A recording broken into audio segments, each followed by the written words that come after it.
அடுத்த ஞாயிற்றுக்கிழமையுடைய ப்ரொசீடிங்ஸ் முன்பு நடந்த காரியங்கள் என்ன, ஏன் முக்கியப்படுத்துகிறோம், ஏன் அதற்கு ஒரு முக்கியம் உண்டு, ஏன் அதற்கு ஒரு முக்கியத்துவம் உண்டு என்பதை நாம் படித்து அதிலே ஒரு முன்னேற்றமான காரியங்களை கற்றுக்கொண்டால் விசுவாசிகள் தெரிந்து கொள்ள வேண்டிய சங்கதி என்ன என்பதை நாம் புரிந்து கொள்ள போகிறோம். முதலாவதாக preparation for Passover. preparation for Passover. ஆயத்தம், அதாவது திருவிருந்தினுடைய ஆயத்தம் ஒரு மனுஷனுக்கு தேவை. திருவிருந்து என்று சொல்லும் பொழுது என்னுடைய சரீரமும் என்னுடைய இரத்தமும் கிறிஸ்தவ வாழ்க்கையும் என்னுடைய ஜீவியமும் என்னுடைய பேச்சும் என் பார்வையும் என் வாழ்க்கையின் நாம் வாழ்கிற வாழ்க்கையினுடைய ஆதாரம் அதனுடைய பிரதிபலன் தான் ஆண்டவராகிய கர்த்தர் திருவிருந்து என்று சொல்லுகிற ஒரு பதத்தில் முடித்தார். அதையும் கர்த்தர் ரொம்ப அருமையாக சாப்பாட்டு விவகாரத்தில் முடிக்கிறார். இது ஒரு விருந்து என்கிற நிலைமையில கொண்டு வர்றார். விருந்து எந்த ஒரு லெவல்ல எடுத்துன்னு போலாம், நீ மனசு வச்சா எப்படின்னா ஆடம்பரமா நீ எடுத்துன்னு போலாம். ஆனால் டோட்டலி ஆண்டவர் சொல்லுகிறது உண்மை. அதற்கு இரத்தமும் முக்கியம், சரீரமும் முக்கியம். சோ ரத்தம் எவ்வளவு முக்கியமோ சரீரம் அவ்வளவு முக்கியம். சரீரம் நீங்கள் எவ்வளவு முக்கியம் என்று நினைக்கிறீர்களோ ரத்தமும் முக்கியம். அதுபோல நாம் ரட்சிக்கப்பட்ட விசுவாசி, நான் விசுவாசின்னு சொல்றது எவ்வளவு முக்கியமோ அதுபோல இயேசுவின் ரத்தத்தில் கழுவப்படுவதும் அவ்வளவு முக்கியம். So please understand, கிறிஸ்தவ பிள்ளைகள் எதை நீங்கள் வேணாலும் மேலாக நீங்கள் கருதி கொள்ளலாம். ஆனால் ரத்தத்திலும் இயேசு உன்னை ரட்சித்த சரீரத்திற்கும் மேலாக நீங்கள் சிந்தித்தால் பாவம் உள்ளவர்களாக நாம் மாறிவிடுவோம். ஆண்டவராகிய கர்த்தர் அதை தான் திருவிருந்திலே கொண்டு வந்து நம்மை உட்படுத்தி போட்டார். இயேசு கிறிஸ்துவினுடைய வருகை பரியந்தம் ஒரு கிறிஸ்தவன் எதிலே வேண்டுமானால் உங்க இஷ்டத்துக்கு நீங்கள் செயல்பட்டுக் கொள்ளலாம். திருவிருந்துக்கு ஒருவன் எதிர்ப்பாய் வந்தால் அவன் நிச்சயம் பலப்பட முடியாது, அவன் தன் வாழ்க்கையில தக்க வச்சுக்க முடியாது, இயேசு கிறிஸ்துவால் எடுத்துக்கொள்ளப்படவும் முடியாது. அது ரெண்டு காரியத்துக்கு கோட்பாடுக்கு கீழ்பட்டிருந்தால் மட்டுமே அவன் எடுத்துக்கொள்ளப்பட முடியும். அவன் தலைவனாயிருந்தாலும் அல்லது போதகனாயிருந்தாலும் அல்லது ஒரு பெரிய எவிடன்ஸ் உள்ள பெரிய ஒரு ஆர்ப்பாட்டம் உள்ள தகுதி வாய்ந்த படிப்பாளியா இருந்தாலும் சரி, இயேசுவின் ரத்தத்திற்கும் இயேசுவின் பரிசுத்த சரீரத்திற்கும் உட்பட்டவனாக இருந்தால் மட்டுமே அவன் வருகையில் அவன் எடுத்துக்கொள்ளப்பட முடியும். இல்லாவிட்டால் இது ரூல்ட் அவுட் என்று சொல்லி நாம் மனதிலே கொள்ள வேண்டும். சோ பாஸ்ஓவர் ஒரு விருந்து என்று சொல்லும் பொழுது ஆண்டவராகிய கர்த்தர் இதில் முக்கியப்படுத்துகிறார். மத்தேயு 26 அதிகாரம் 17-19 ವರೆக்கும். ಮತ್ತಾಯ 26ನೇ ಅಧ್ಯಾಯದ 17-19 ಯಾರಾவது ಒಬ್ರು ಓದ್ಕೊಳ್ಳಿ ಬೇಗ.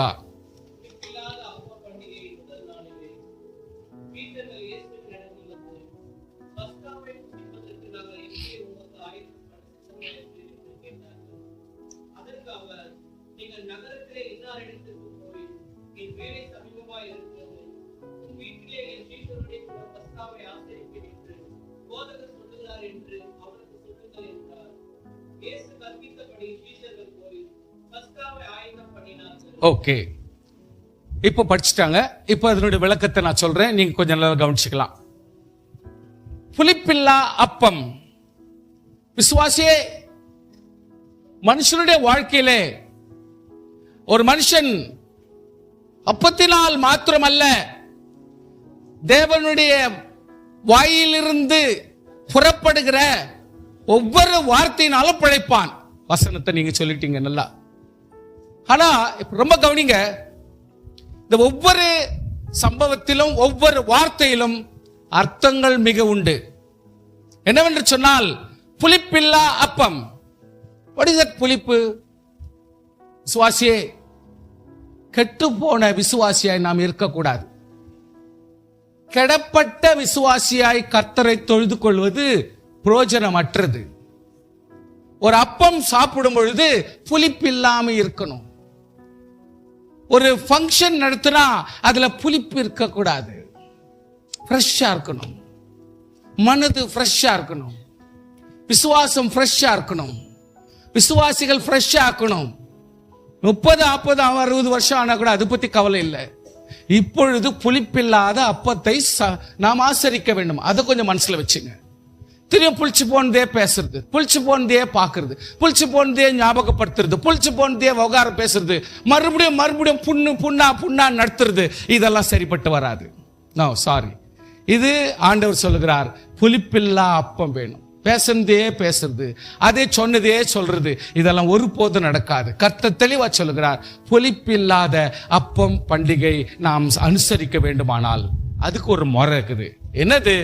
சேம் டைப்ல இல்ல, சேம் இடத்துல இல்ல, சேம் செட்டிங்ல இல்ல.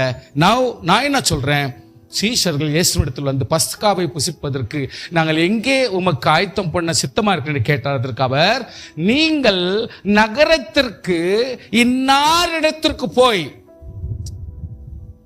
இயேசுவினுடைய வருகையே கர்த்தர் யாருக்கும் சொல்ல மாட்டேன்றார். இயேசு கிறிஸ்துவானவர் எப்பொழுது வருவார் என்று அந்த ஒரு ஷெட்யூல்ல கர்த்தர் கொடுக்க மாட்டேன்றாரு. ஆனால் ஒருத்தர் பரிசுத்தம் ஆகணும், ஒருத்தர் புளிப்பில்லாம இருக்கணும், ஒருத்தர் கெடாம இருக்கணும்னா அதுக்கு வெளிப்பாடு கொடுக்கிறார். என்னவென்றால், என் வேலை சமீபமா இருக்கிறது, என் வேலை சமீபமா இருக்கிறது. டைம் இன்னும் கூட ப்ரொலாங் ஆகாது. விசுவாசிகளுக்கு டைம் ப்ரொலாங் ஆகாது, தள்ளி போட மாட்டார். அவ்விசுவாசிகளுக்காக கொஞ்ச நேரம் டிலே பண்ணுவார். ஆனா விசுவாசிகளுக்கு கர்த்தர் ஒருபோதும் தள்ளி போட மாட்டார். நியாய தீர்ப்பு உடனே வரும். டெஸ்ட் பண்ணி பாருங்க. நேத்து பண்ண தப்புக்கு நீங்க ஒரு தண்டனை அனுபவிச்சிருப்பீங்க, அன்னைக்கு பண்ண தப்புக்கு இன்னொரு தண்டனை நீங்க அனுபவிச்சிருப்பீங்க. ப்ரொலாங் எல்லாம் பண்ண முடியாது, நீங்க டிலே எல்லாம் பண்ண முடியாது, அனுபவிச்சிருப்பீங்க கண்டிப்பா.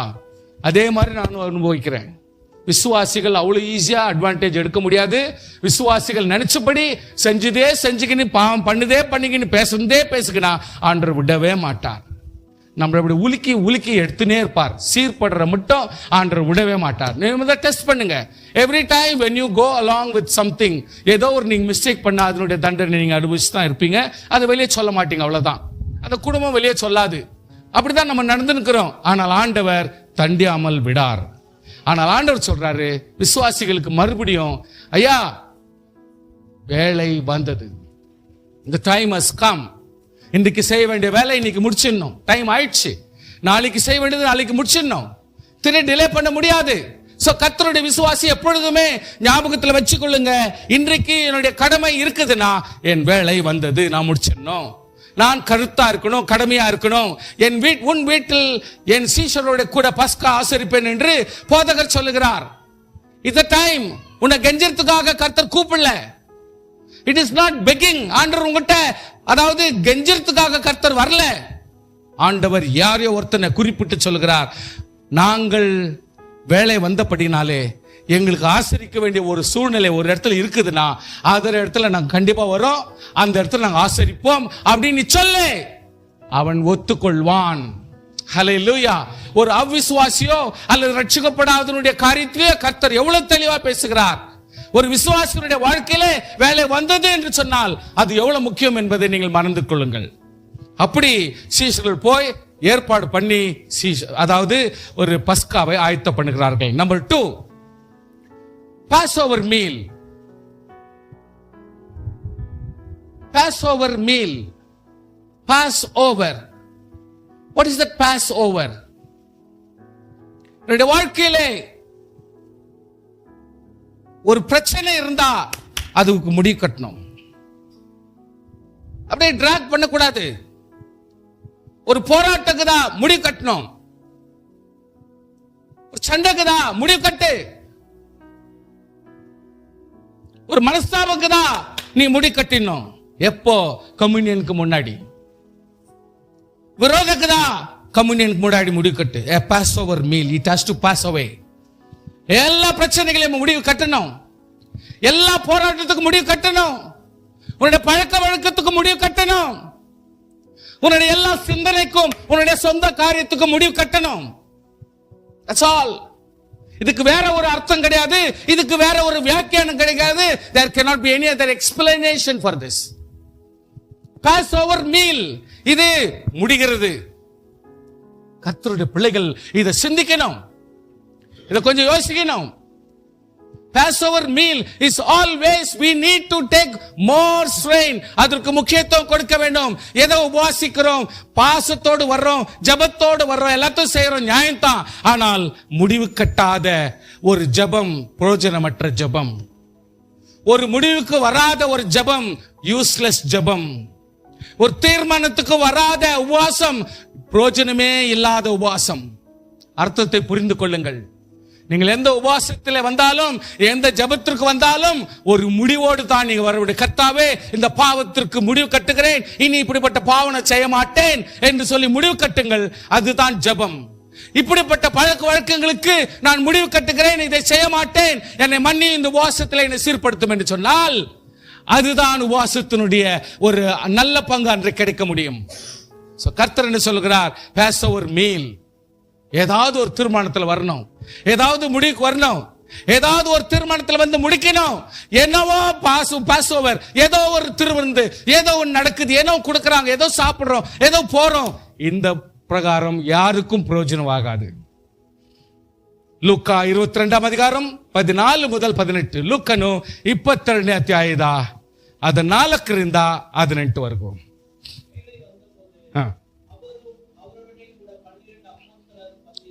எஸ்,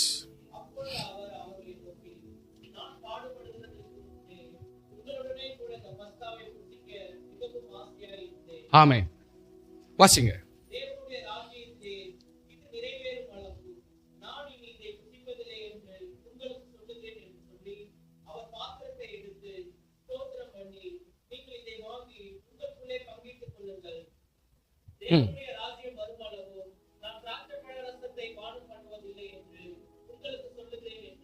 எஸ், போதுங்க. இது ஒரு முக்கியமான மீல். இப்ப மீலுக்கு வந்துட்டோம். நம்ம மீல் ஆயத்தப்படுத்தி பேசிட்டோம், இப்ப மீலுக்கு வந்துட்டோம். இப்ப மீல்ல இருக்க வேண்டிய காரியம் என்ன? ஆண்டவர் சொல்றார், விசுவாசிகளே, மூத்தவர்களே, தலைவர்களே, குடும்பத்தில் முக்கியம் வகிக்கிறவர்களே, பொறுப்புள்ளவர்களே, தாயே, தகப்பனே, அல்லது ரெஸ்பான்சிபிள் உடையதான வாலிபர்களே, உங்களுடைய வாழ்க்கையிலே வேலை வரும் பொழுது நீங்க என்ன செய்யணும்னா, எல்லாரும் கூடணும். ஏதோ 2 பேர் கூடி ஜெபம் பண்றது, 2 பேர் கூடி சாப்பிடுறது, 2 பேர் கூடி இப்படி பண்றது, இதெல்லாம் நியாயம் கிடையாது. பந்தி இருக்கணும்னா 12 பேரும் கூடணும். ஒரு குடும்பம், ஒரு ஜெபம் சொன்னா அதுக்கு எல்லாருமே சேரணும். ஒரு வீட்டு ஜெபம்னா அதுக்கு எல்லாரும் கூடணும். நீங்க ஜெபம் பண்ணீங்க, நான் வந்து சேர்ந்துடுறேன்னாக்கா அது முறை கிடையாது. அந்த ஜெபம் அரைக்குறை ஜெபந்தமா தான் இருக்கும். சோ ஒரு குடும்ப ஜெபம் சொன்னா அந்த குடும்பத்தில் இருக்கிறவங்க எல்லாருமே சேர்ந்தாதான் அது குடும்ப ஜெபம் ஆகும். அதுல அரைகுறையா ஒருத்தர் வந்து லேட்டா வந்து பங்கு கொள்றாருன்னா அது நியாயமான கடை இல்லை. ஒருவேளை அவங்களுடைய ஷிஃப்டோ ஒருவேளை வேலையா சேஞ்ச் ஆச்சுன்னா அது நம்ம ஒன்றும் பேச முடியாது, கர்த்தர் தான் பதில் கொடுக்கட்டும். ஆனால் நம்முடைய பிள்ளைகள் யாரா இருந்தாலும் சரி, அதற்கு ஒரு முக்கியத்துவம் கொடுத்து ஒன்னா சேர்ந்தாதான் அது ஒரு பந்தி, அதுதான் ஒரு குடும்பத்தினுடைய ஐக்கியம். அதுதான் 12 அப்போஸ்தலர்கள் ஒன்னா சேர்ந்து இருக்கிற ஒரு ஐக்கியமா இருக்கும். குடும்பத்திற்கு ஒரு ஜெயம் உண்டாகும். நான் ஆண்டவர் என்ன சொல்றாரு, நான் பாடுபடுவதற்கு முன்னே உங்களோடு கூட இந்த பஸ்கா புசிக்கு மிக ஆசையா இருந்தேன். நான் இனிமேல் உலகத்தில் ஒரு சாப்பாடையோ ஒரு ரத்தத்தையோ ஒரு திராட்சை ரசத்தை புசிப்பேன்னு சொன்னால் இதான் லாஸ்ட். ஆண்டவர் சொல்றாரு, இதுதான், அதுக்கு மேல நான் அங்க மீட் பண்றேன், அது வேற விஷயம். ஆனா இங்க உலகத்துல எங்களுக்கு லாஸ்டா ஒரு காரியம் என்னுடைய ஜனங்களோடு, என்னுடைய ரட்சிக்கப்பட்டவர்களோடு, என்னுடைய மூத்தவர்களோடு நான் சந்திக்கிறேன்னு சொன்னால் அது இந்த பாஸ்கா. அந்த பாஸ்கால நான் பங்கு பெறணும்னு ஆசையா இருக்கிறேன். சோ விசுவாசியே, யாரா இருந்தாலும் சரி, நாளைக்கு நாம் எப்படி இருப்போம், என்ன நடப்போம், என்ன செய்வோம் என்பது நமக்கு தெரியாது. அதான் ஆண்டவர் பவுல் அப்போஸ்தலன் கூட சொல்றார். ஆனால் இன்னைக்கு நமக்கு ஒரு பந்தி இருக்குதுன்னு சொன்னா அந்த பந்தியில நம்ம எல்லாரும் பங்கு பெறணும்ன்ற ஆசை இருக்க வேண்டும். விசுவாசியே, பந்தியில கலந்துக்கலாம், வா, அதையும் நான் வாங்கி சாப்பிட்டுட்டா போச்சு அப்படின்னு நினைக்கிறது சாபமாக மாறிவிடும். அப்படினால் நமக்கு வாஞ்சை இருக்க வேண்டும். நான் இந்த இதுல கலந்து கொண்டால் எனக்கு கர்த்தர் இதுல ஒரு பெரிய பங்கு வைத்திருப்பார், ஒரு மாற்றத்தை வைத்திருப்பார், பாவ மன்னிப்பை வைத்திருப்பார், சுகத்தை ஒருவேளை வைத்திருப்பார். தீராத என்னுடைய வாழ்க்கையில் இருக்கிற ஏதோ ஒரு பாவம் திடீர்னு கர்த்தர் மாற்றிட முடியுமே. இந்த திருவிருந்தில் ஒருவேளை கர்த்தர் ஒரு பெரிய வித்தியாசத்தை எனக்கு கொடுத்துடலாமே, யாருக்கு தெரியும்? அதனால நாம் இந்த திருவிருந்துக்கு நாம் காத்திருக்க வேண்டும், இதில் கலந்து கொள்ள நம்ம ஆசைப்பட வேண்டும். சோ இப்படி இருந்தால் மட்டும்தான் திருவிருந்து ஒரு ஆளுக்கு ஆசீர்வாதமா இருக்க முடியும் என்பதை இந்த இடத்துல சொல்லுவார். கர்த்தர் என்ன சொல்றாரு? தேவனுடைய ராஜ்யத்தில் நெருமேறுமலும் நான் இதை புசிப்பது உங்களுக்கு சொல்லுகிறேன். அந்த பாத்திரத்தை எடுத்து ஸ்தோத்திரம் பண்ணி இதை உங்களுக்கு பங்கிட்டு கொள்ளுங்கள். You need to get distributed. பகிர்ந்து கொள்ளுங்கள். ஆண்டவர் சொன்ன வார்த்தையை பகிர்ந்து கொள்ளுங்கள். ஆண்டவர் சொல்லுகிற உத்தமமான அன்பை பகிர்ந்து கொள்ளுங்கள். ஆண்டவர் பாடுபட்ட பாடுகளின் அர்த்தங்களை நாம் பகிர்ந்து கொள்ள வேண்டும். ஆண்டவர் நமக்கு கொடுத்த ஜெபமும் உபவாசமும் அதனுடைய முறைகளும் கொடுத்தலும் நன்மையும் வாழ்க்கை தரமும் நாம் புரிந்து பகிர்ந்து கொண்டு நாம் பலனடைய வேண்டும். ஆண்டவர் சொல்லுகிறார், it's not only the bread வாங்கி புட்டு இப்படி போட்டுறது இல்ல முக்கியம், அது தேவனுடைய வார்த்தைக்கு சமம். அப்படிப்பட்ட ஆண்டவர் நமக்கு ஒரு வார்த்தை சொல்லியிருந்தால் அந்த வார்த்தை நிறைவேறும் வரைக்கும் அதை நாம் பகிர்ந்து கொள்ள வேண்டும். வெறும் சாப்பாடு பகிர்ந்து கொள்றது முக்கியம் இல்ல, ஆண்டவர் சொல்லுகிற வார்த்தை அப்பமும் தேவனுடைய வார்த்தையும் அவ்வளவு அர்த்தம் உள்ளதா இருக்குமானால் அந்த வார்த்தை நம்முடைய வாழ்க்கையில ஒருவருக்கொருவர் பகிர்ந்து, ஒருவருக்கொருவர் ஷேர் பண்ணி, ஒருவருக்கொருவர் பேசி, ஆவிக்குரிய காரியங்களில் பேசி பகிர்ந்து டிஸ்ட்ரிபியூஷன் பண்ணிக்கொள்ள வேண்டும். அல்லேலூயா, ஹல்லேலூயா. சோ கர்த்தருடைய பிள்ளைகள் இப்படி பங்கு கொள்ளாவிட்டால், பகிர்ந்து கொள்ளாவிட்டால் நாம் வேற என்னத்தை பகிர்ந்து கொள்ள முடியும்? வேற என்னத்திற்கு நமக்கு ஐக்கியம் வேண்டும்? வெறும் சாப்பாடு மட்டும்தான் நமக்கு ஒரு பகிர்தல், ஒரு ஃபெலோஷிப் சொன்னா ஏன் தேவனுடைய வார்த்தையோ அன்பையோ அறிவையோ விசுவாசத்தையோ ஞானத்தையோ பகுத்தறிதலையோ பாவ மன்னிப்பையோ ஏன் நாம் பகிர்ந்து கொள்ளக்கூடாது? ஸ்தோத்திரம் பண்ணுங்க பார்க்கலாம். ஹல்லேலூயா. இவைகளிலே நாம் கவனம் செலுத்த வேண்டும். அதனால தான் ஆண்டவர் சொல்றாரு, இந்த பிரெட்டை மாத்திரம் இல்ல, இந்த நான் சொன்ன வார்த்தைகளையும் கூட நீங்கள் எடுத்து ஸ்தோத்திரம் பண்ணி இதை வாங்கி நீங்கள் புசியுங்கள்.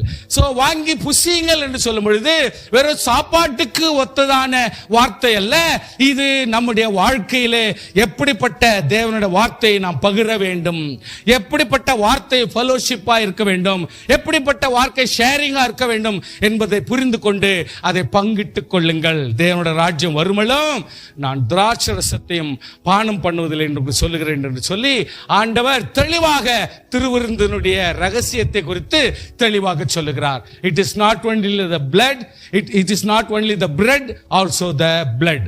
So இரத்தத்தை குறித்து தானே ஒரு முக்கியத்துவம் நம்மிடத்தில் உண்டு. இரத்தம் ஒரு ஜீவனா இருக்கிறது.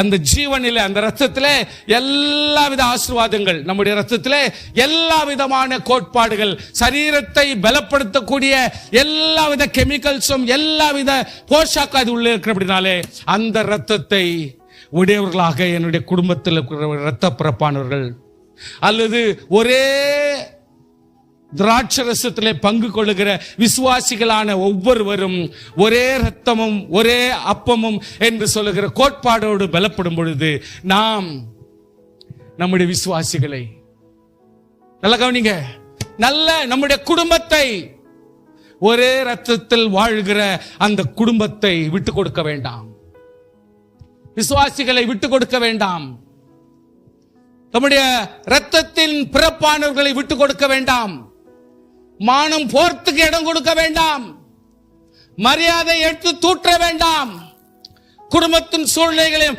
குடும்பத்தின் பிரச்சனைகளை அடக்கி வச்சு கட்டுக்குள்ளாக்குங்க, சாசுக்கு இடம் கொடுக்க வேண்டாம். நீங்கள் ஒரே அப்பத்தில் ஒரே ரத்தத்தில் பங்கு பெறுகிறவர்களானபடினாலே அந்த ரத்தத்தை தூற்றிவிட வேண்டாம். ரத்தத்தினால் நம்ம எல்லாரும் நம்மை கட்டுப்பட்டுக்குள்ளாக கிறிஸ்துவனுடைய அன்புக்குள்ளாக ஒருவர் பாவங்களை ஒருவர் நாம் மன்னித்து, ஒருவருடைய குற்றங்களை நாம் ஒருவருக்கு ஒருவர் மன்னித்து அவைகளை நம்மிடத்திலே பத்திரப்படுத்தி போட்டால் கர்த்தருடைய இரத்தத்தையும் கர்த்தருடைய சரீரத்தையும் குறித்து நாம் குற்றமில்லாதவர்களாய் இருப்போம். கரங்களை தட்டி ஸ்தோத்திரம் பண்ணுவோமாக. குற்றமில்லாது இருக்க வேண்டுமானால் நாம் நம் இரத்தத்தை நாம் காப்பாற்ற வேண்டும். என் மகன் எவ்வளவு தான் தப்பு பண்ணாலும் நான் விட்டு கொடுக்க மாட்டேன். அவன் பற்றிய நான் காரியத்தை போய் பக்கத்து வீட்டுல நான் சொல்ல மாட்டேன், சொந்தத்துல சொல்ல மாட்டேன் அப்படின்னு நீங்க ஒவ்வொரு பிரச்சனையும் அப்படி அமுக்கி அங்கேயே ஒன்னில்லாத ஜீரோவா பண்ணி போட்டா நிச்சயமா நம்முடைய குடும்பங்கள் இன்னும் பலமா இருக்கும். கர்த்தர் உன்னை வாழ வைப்பார். ஹல்லேலூயா. தேவனாகிய கர்த்தர் உன்னை ஆசீர்வாதமாய் வைப்பார். ஹல்லேலூயா. அதே போல சபை என்று சொன்னாலும் சபையும் ஒரே அங்கமும் ஒரே ரத்தமும் ஒரே சரீரமா இருக்கிறபடினாலே இவைகளையும் நாம் கட்டி காப்போமானால், வெளியிலே போகாதபடிக்கு ஒவ்வொன்றையும் நாம் தூற்றி போடாதபடிக்கு நாம் கத்தி காப்பாற்றினால் தேவனாகிய கர்த்தர் ஒரே சரீரமாகிய இந்த சியோன் சபைகளை தேவன் பத்திரப்படுத்தி ஆசீர்வாதமாய் நடத்தி போடுவார். ஹல்லேலூயா. கர்த்தருக்கு ஸ்தோத்திரம். அடுத்தபடியான ஒரு காரியங்கள் உண்டு. Strife among disciples. Strife STRIFE, strife among the disciples. லூக்கா 22 அதிகாரம் 24 முதல் 30 வரைக்கும். லூக் சாப்டர் 22 24 to 30 படிங்க. படிங்க.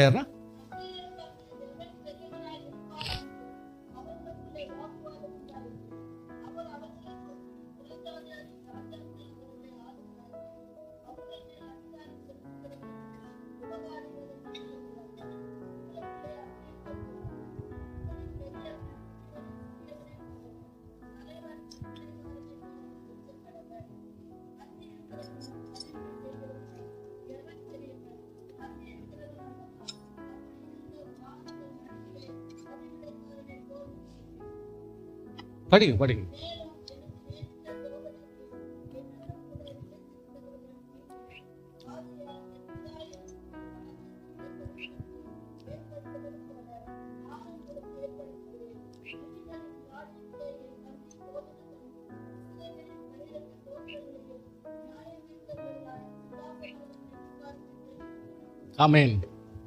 இந்த விஷயத்தை கொஞ்சம் நீங்க கவனமா வச்சுங்க. இந்த விஷயத்தை நியாயமா நம்ம படிக்கும் பொழுது அர்த்தத்தை உணரும்படி நாம் படிக்க வேண்டும். படிச்சிட்டீங்க நீங்க. அன்றியும் தங்களில் எவன் பெரியவனாயிருப்பான் என்று அவர்களே வாக்குவாதம் வந்தது. யார் பெரியவங்க? பெரியவன்ற ஸ்டேட்மெண்ட் மட்டும் தான் எல்லாருக்கும் இருக்குது. ஒரு குழுவில் ஒரு ஆள் தான் லீடரா இருக்க முடியும். ஒரு குழுவில் ஒரு ஆள் தான் லீடரா இருக்க முடியும். ஒரு தேவன், ஒரு இயேசு. கர்த்தருடைய பிள்ளைகள் எப்பொழுதுமே நீங்கள் கவனம் கொள்ளுங்கள், புரிந்து கொள்ளுங்கள். எல்லாருமே பெரியவங்களா இருக்க விரும்பினால் அர்த்தம் என்ன தெரியுங்களா? இருக்கிறவங்க எல்லாருமே என்னோட சின்னவங்கன்ற மாதிரி கணக்கு. நான் பெரியவனா இருக்கிறேன், நீங்கள் பெரியவர்கள் அல்ல என்று சொன்னால், நான் பெரியவன் என்று சொல்லி விரும்புகிற ஒருவர் என்ன சொல்றாருன்னா, நீ எல்லாரும் என்னோட கீழ், நீங்க யாரும் என்ன போல பெரியவங்க கிடையாது, அதனால தான் நான் தான் பெரியவன் அப்படின்ற காரியத்தை கொஞ்சம் மனசுல வச்சுக்கணும். அதனால ஆண்டவர் சொல்றார், புறஜாதியார் ராஜாக்கள் அவர்களை ஆளுகிறார்கள்.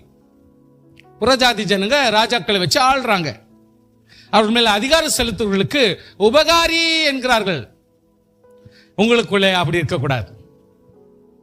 யார் பெரியவன்ற கதை நம்ம ஸ்டேட்மெண்ட்ல கிடையாது, நம்முடைய சபைகளில் கிடையாது, நம்முடைய தலைமைத்துவத்தில் கிடையாது, ஆவியானுடைய விஷயத்துல கிடையாது. நல்லா கவனிச்சுங்க. கிறிஸ்தவத்துல கிடையாது. ஏன்னா ஆண்டவர் சொல்றாரு, என்னையே குருன்னு கூப்பிடாதீங்க. ஆண்டவர் ஒருவர் தான் குரு. போதகர் என்ன கூப்பிடாதீங்க, அவர் தான் போதகர்ன்றாரு. அதனால நம்மள சபை பாஸ்டர் லீட் பண்ணலாம் ஒழிய, நடத்தலாம் ஒழிய தலைவனாக்கிறதுக்கு வாய்ப்பே கிடையாது. அது ரொம்ப கேர்ஃபுல்லா இருக்கணும். அதனால தலைவனா யாரும் நினைக்க கூடாது. விசுவாசிகள் யாருமே அப்படிப்பட்ட நினைப்புகளை வரக்கூடாது, அப்படிப்பட்ட எண்ணங்கள் உங்கள் உள்ளத்துல வரக்கூடாது. அதான் ஆண்டவர் தெளிவா சொல்றார். நீங்க மனசுல வச்சுக்கணும், தலைவனா பண்ணிடாதீங்க.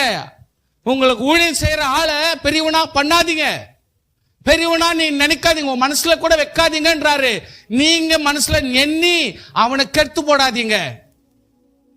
இதுதான் ஆண்டவரோட வியாக்கியானம். நல்லா கவனிச்சுங்க. விஷயத்தை ஒருத்தருக்கு ஒருத்தர் கத்துக்கலாம், ஒருத்தருக்கு ஒருத்தர் விஷயத்தை தெரிஞ்சுக்கலாம். தலைவனா மாத்தக்கூடாது. இது ரொம்ப டேஞ்சர். இதுதான் உலகத்திலே எல்லா இடங்களிலும் நடக்கிற கதை. அவர் பாடுறாருன்னா அவர் பெரியவரா மாறிடுறாரு. எல்லாம் உங்களுக்கு மரியாதை கொடுக்குறாங்க, ஜனங்க ரெஸ்பெக்ட் பண்றாங்க சொன்ன உடனே இவர் தலைகால் புரியாத ஆளா மாறிடுவார். இது தப்பு. அப்படி பண்ணா என்ன ஆகும்னா அந்த ஆள் சீக்கிரம் கவுந்துருவார், பாவத்துக்குள்ளாகிடுவார். நம்ம அவனை காலை பிடிச்சி இழுக்கிறோம்னு அர்த்தம். அதனால யாரையுமே நம்ம பெரியவனாக்க கூடாது, தலைவனாக்கவே கூடாது. ஏன்னா இயேசு ஒருவர் தான் நம்ம மனசுல தலைவனா வச்சுக்கணும். ஹல்லேலூயா. கரங்களை தட்டி சோத்திரம் பண்ணுங்க பார்க்கலாம். உங்களுக்குள்ள அப்படி இருக்க கூடாது. இதுல ஒண்ணு கர்த்தர் வேணும் அப்படி மூடி மொழி மோசிபிள்ள பேசல. ஆண்டவர் தெளிவா சொல்றார், உங்கள் அப்படி இருக்க கூடாதியா, அவ்வளவுதாயா. இதுல வேற மாற்று கருத்து கிடையாதுன்றாரு. உங்களில் பெரியவன் சிறுவனை போலவும் தலைவன் பணிவிடக்காரனை போல இருக்கணும். அப்படி இருந்தா தான் சில நேரத்தில் யோசிக்க வேண்டியதாயிடும். ஏன்னா யாரும் மதிக்கவே மாட்டேன்றாங்க, யாரும் ரெஸ்பெக்டே கொடுக்க மாட்டேன். தேவையில்லை, விடு. யார் ரெஸ்பெக்ட் கொடுக்கணும்? கர்த்தர் ஒரு நம்மளை மதிச்சா போதும். சோத்திரம். தேவன் நம்ம மதிச்சா போதும், ஆவியான நம்மளை மதிச்சா போதும். இந்த வீட்டுல மரியாதையே இல்லடா, எவ்வளோ கஷ்டப்படுறோம், எவ்வளோ வேதனைப்படுறோம், யாருமே நம்மளை கொஞ்சம் கூட ஹானர் பண்றதில்ல. தேவையே விடுங்க. கர்த்தர் ஆவியானவர் உங்களை ஹானர் பண்ண போதுமானவர். ஹல்லேலூயா. பந்தி இருக்கிறனோ விட பணிவிடை செய்கிறனோ எவன் பெரியவன்? பந்தி இருக்கணும் அல்லவா? அப்படி இருந்தும் நான் உங்கள் நடுவில் பணிவிடை செய்து கொண்டிருக்கிறேன். எனக்கு நேரிட சோதைகளிலே என்னோட நிலைத்திருக்கிற நீங்கள் அல்லவா? போடுங்க. நம்ம வீட்டில் ஒரு பிரச்சனை வந்தா பிள்ளைங்க நிக்கிறாங்க, வைஃப் நிக்கிறாங்க, கணவன் நிக்கிறாரு, அப்பா நிக்கிறாரு, அம்மா நிக்கிறாரு. அப்போ ஒரு பிரச்சனை வந்தா அந்த வீட்டில் அவங்கவுங்க தான் நிக்கணும். சொல்லுங்க, நிக்கணுமா இல்லையா? நிக்கணும் தானுங்க. அப்பதானே ஆசீர்வாதத்தை அனுபவிக்கணும். சொல்லுங்க, உங்க ஆசீர்வாதத்தை நீங்க அனுபவிக்கணும்னா கஷ்டத்தோட கஷ்டமா நிக்கணும். இந்த வார்த்தை ஏன் சொல்றாரு ஆண்டவர்? ஏன் இதுக்குள்ள முக்கியத்துவம் கொடுக்குறாருன்னா இந்த மரமண்டிங்க கொஞ்சம் புரிஞ்சுக்கணும். என் வீட்டில் ஒரு பிரச்சனைனா நான் நிக்கணும் அப்படின்னு நான் வீட்டில் இருக்கிறவங்க நிக்கணும்.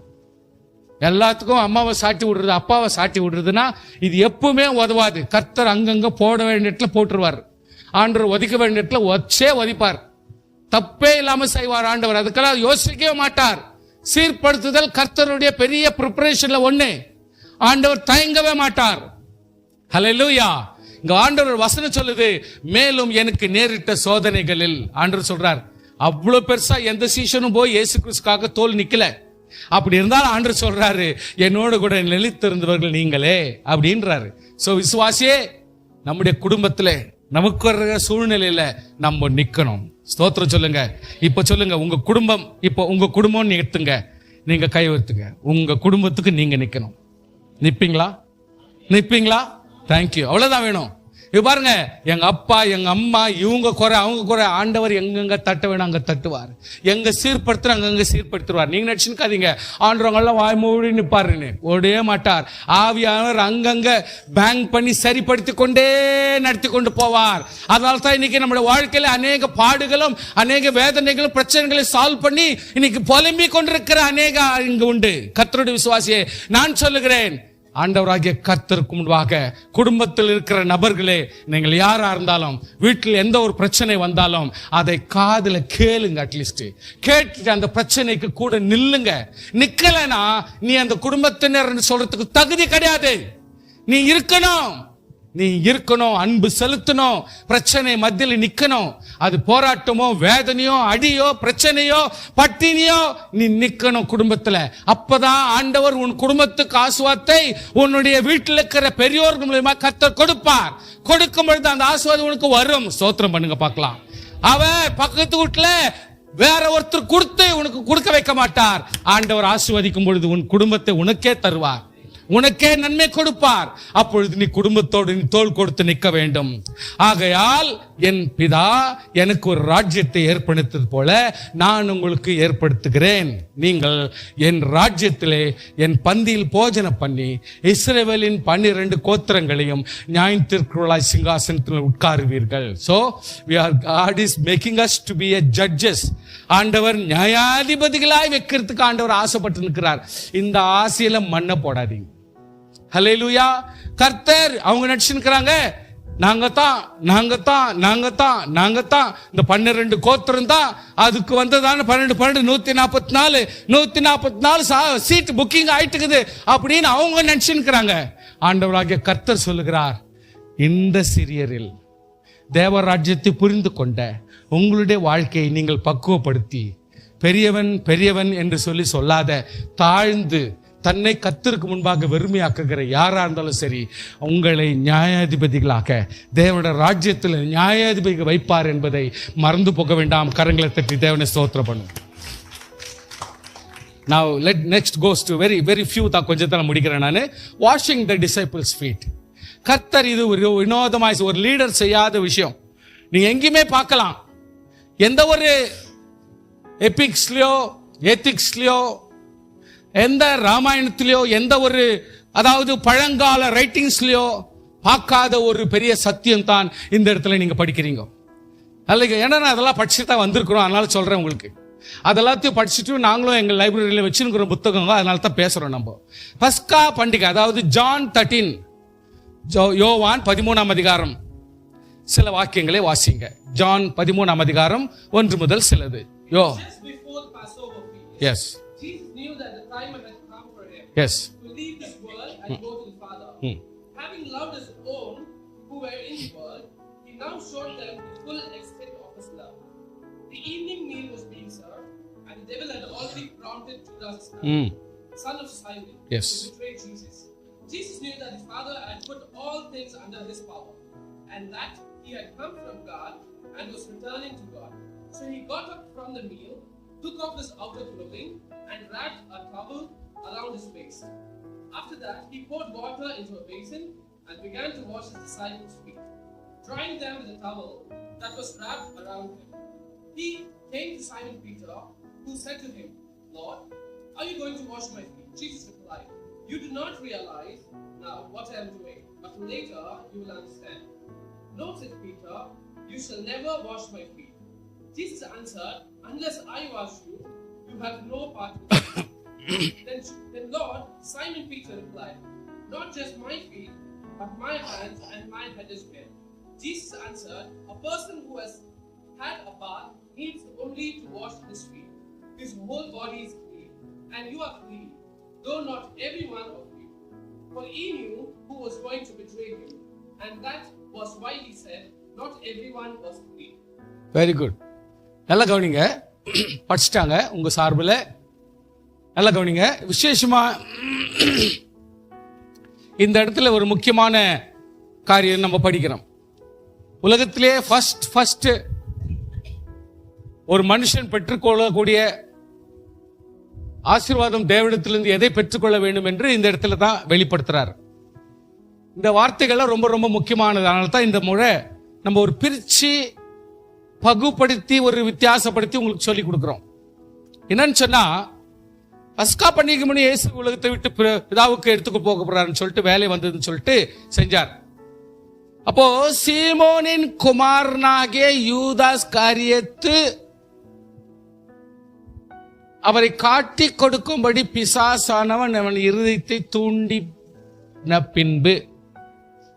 தூண்டின பின்பு நல்லா கவனிச்சுங்க.